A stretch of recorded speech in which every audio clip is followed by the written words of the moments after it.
21 जुलाई शहीद दिवस को लेकर पश्चिम बंगाल में सियासी सरगर्मियां तेज होती हुई नजर आ रही हैं। इस बीच पश्चिम बंगाल के भूतपूर्व बीजेपी अध्यक्ष और भूतपूर्व सांसद सुर्खियों में नजर आ रहे हैं। सूत्रों से मिली जानकारी के मुताबिक 21 जुलाई शहीद दिवस के रोज भूतपूर्व सांसद और पश्चिम बंगाल से रहे बीजेपी के अध्यक्ष दिलीप घोष बीजेपी खेमे को छोड़कर ममता बनर्जी का दामन थामने वाले हैं।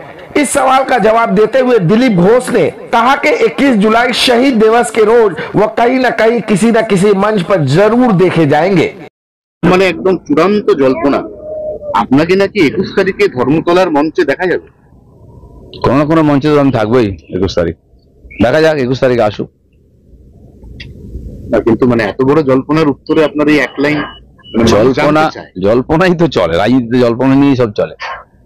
দেখা যাক কি হয়, মানুষ কি জানতে চায় সে তো ঠিকই। আপনারা জল্পনা তৈরি করছেন, কেউ জল্পনা তৈরি করছে, জল্পনা নিয়ে রাজনীতি চলছে। অনেকের রাজনীতি জল্পনা দিয়েই হয়। আমাদের জলও নেই আর পনাও নেই, আমাদের রাজনীতি আছে। কিন্তু ফুলবদল বিশেষ করে পদ্ম থেকে জোড়া, এটা তো আর জোড়া থেকে পদ্ম, এটা তো এই রাজ্যে আগেও চলেইছে। হ্যাঁ, সেই দৃষ্টিভঙ্গিতে সবাই বলে। আর কিছু বিষয় বলুন, এই প্রশ্ন তো রোজ জিজ্ঞেস করতে হবে, ছেড়ে দিন। দাদা 21 তারিখের পর কি তাহলে এই প্রশ্ন জিজ্ঞাসা করতে হবে না? প্রশ্ন থাকবে না, সমাধান হয়ে যাবে। হ্যাঁ,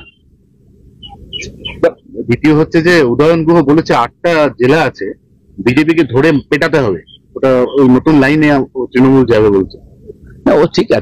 देखिए, घर का कुत्ता शेर होता है, अपने घर में कुत्ता भी शेर होता है। तो कुछ বিহারের বাইরে ওকে কে চেনে? উল্টো যদি হয়, জামা কাপড় খুলে ছেড়ে দিল, কলকাতাতে যদি হয় কি করতে পারবে? এরকম ভাবছেন তো? ক্ষমতা চিরদিন থাকে না, আর ক্ষমতার জোরে আস্ফালন করলে আর যারা ক্ষমতার দাস তাদের লোকে ভুলে যায়। বহু লোককে চোখ বোলান না একটু পশ্চিমবাংলায়, এরা অনেক শের ছিল আগে, তারা কোথায় আছে? বেঁচে আছে, কিন্তু বেঁচে আছে কিনা কেউ জিজ্ঞেস করে না। দাদা ঠাকরে মডেল আসছে বাংলা, ঠাকরে মডেলটা হচ্ছে একটা বৃহত্তর জোট তৈরি হবে বামেদের সঙ্গে তৃণমূল, তৈরি হয়ে আপনাদেরকে আটকে দেওয়া হবে। না, ঠিক আছে, জল্পনা বললাম না, চলতেই থাকে রোজ নতুন নতুন জল্পনা।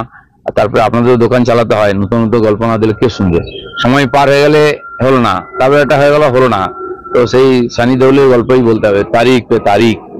তো মানুষেরও সময় আছে, আজকাল সোশ্যাল মিডিয়ায় একটু ঘাঁটাঘাঁটি করে, লোকে চর্চাও করে, এতে রাজনীতি চলতে পারে না। দাদা গুরুত্ব পাচ্ছে মুরলীধর সেন লেনের বিজেপি কর্মীদের আবেগকে গুরুত্ব দিয়ে কি পুরনো অফিসকে আবারও গতিশীল করার ভাবনা, আবারও কি আপনার দেখানো পথেই হাঁটছে সেই রাজ্য বিজেপি? সেটা আমি বলতে পারবো না, বর্তমান রাজ্য সভাপতি তিনি ঠিক করবেন কোথায় বসবেন, কিভাবে করবেন। আমাদের অফিস আছে, এটা ঠিক যে মুরলীধর সেন লেনের সঙ্গে একটা আবেগ জড়িয়ে আছে আমাদের। আমরাও, জায়গা ছোট ছিল কিন্তু এখান থেকে পার্টি বড় হয়েছে, কারণ শ্যামাপ্রসাদের চরণভূলিতে পবিত্র ওই জায়গা, আর কর্মীরা ওটাকে মন্দির হিসেবে মনে করেন। তার মানে পার্টি অফিস হবে কিনা, কিন্তু ওই জায়গার গুরুত্ব তো আমাদের হৃদয়ে আছেই। তার সামনে তিনি তার মূর্তিতে বসে আছেন বহু বছর।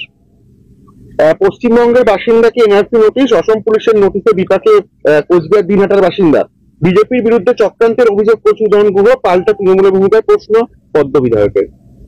ঠিক আছে, যদি সরকারি রিপোর্ট এসে থাকে, নোটিশ এখানে কেন, সারা ভারতবর্ষ জুড়ে বাংলাদেশিদের খোঁজার চেষ্টা চলছে, নোটিশ হচ্ছে।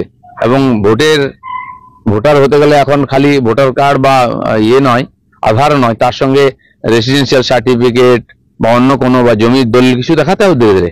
আর এটা কম্পালসারি হবেই, তা না হলে তো এইসব বাংলাদেশিদের তাড়ানো যাবে না। কসবা কাণ্ডে মুখ খুলে দলেরই রোষের আদন্না, কান্নায় ভেঙে পড়লে সাসপেন্ডেড তৃণমূল নেত্রী। চলতেই থাকে, হঠাৎ নেতা হলে হঠাৎ নেত্রী হলে এরকম হয়। আর তারপরে টিএমসি তো এরকমই, ওটা মোটামুটি একটা মেলার মতো, যে ইচ্ছা যাচ্ছে, যে ইচ্ছা আসছে, যে যা ইচ্ছা করছে। এদের সামলা থেকে মমতা ব্যানার্জি ব্যতিব্যস্ত, প্রশাসন কোথায় কেউ জানে না। Thank you.